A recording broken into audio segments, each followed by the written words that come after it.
So here are some of the benefits that you will see your athletes or your kids learn. Social skills, and you're going to see them have better teamwork skills, and they're going to learn empathy, and they're going to be more goal oriented and focused. For the children that we actually help with the healthy habits aspect and the emotional intelligence aspect, they actually use less phone time and focus more on their own growth and development and their own bodies, like in terms of their physiotherapy, which I have to nag one of my kids to do, but they focus more on bettering themselves, not harming themselves. Because we know that for 85 to 120 hours a week, your children are now on a device, not being active, not moving, and not using their social skills. So this emotional intelligence helps them to control their emotions, increase their confidence by leaps and bounds. It's noticeable within even, I'd say, I've been working with several athletes and teams, and we've seen even a difference even after one explanation, but to further develop it does take time. The other benefits, I mean, I could keep going with the benefits, but overall, I just thought I'd share a few with you. They're going to learn how to balance their own selves and feel so confident that parents, here's the I call it the cherry on the top. You're not going to have to nag them.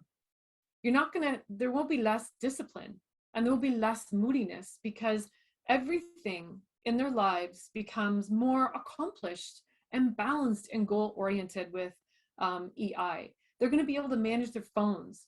There's a whole other section on phones. All I can say right now, phones, is parents get control apps and try to delay the use of phones, but definitely try to limit and no phones in their rooms at night, especially for athletes.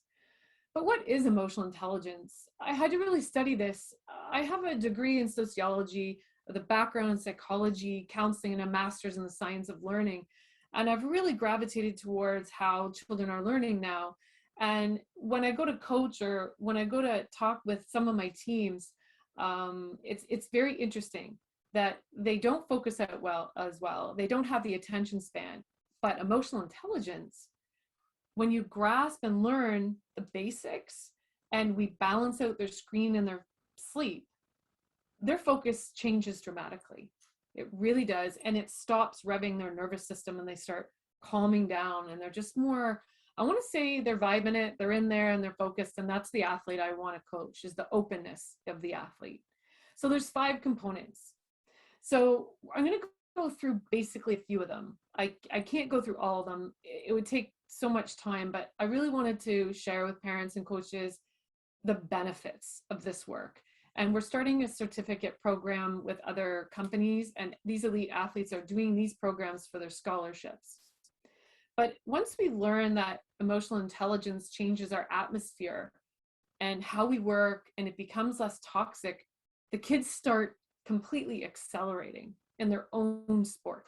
Doesn't matter which sport. It could be music or drama, art, piano, whatever it is that it is their thing. But we've noticed in the last 10 years a complete decrease in social skills. When you speak to psychotherapists, psychologists, or you, who I compare a lot of my data through, is the Canadian Pediatric Society, the British and American Pediatric Society, and I examine a lot of their stats, and they're saying that there is a decline in the ability for children to use language even, and to socialize.